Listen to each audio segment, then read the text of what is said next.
folks, today we're going to show you how to remove your DogWatch hidden fence transmitter from the wall. It is designed to come off easily, but sometimes, particularly if the unit has been installed on the wall for quite some time, it can get a little sticky, a little bonded, so to speak, to the wall surface, and it can be a little bit difficult to remove. So I'm going to show you all the steps you have to do to remove it so that you can then turn it in for warranty or whatever it is you need to do with it. So the unit itself has in the back here, as you can see, two inverted teardrop holes. So by design, the unit is intended to pop up.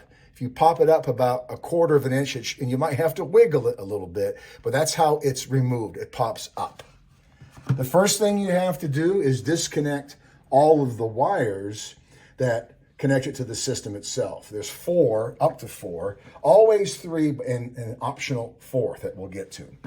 The first and easiest one to remove is the one on the far left. This is the power supply or AC adapter connector. It's just a standard plug and it pulls right out, not an issue at all. The second easiest one is this white one to the right.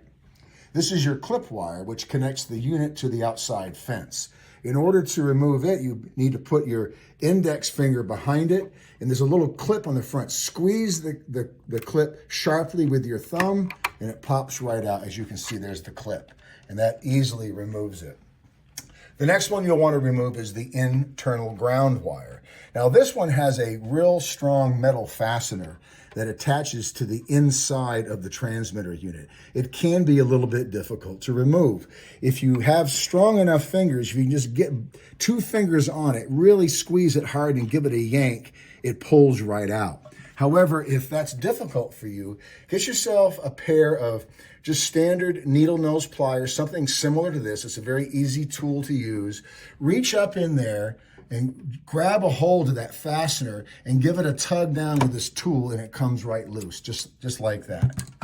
The fourth and last, and as I mentioned, this is an optional connector, is if your unit happens to have a battery backup.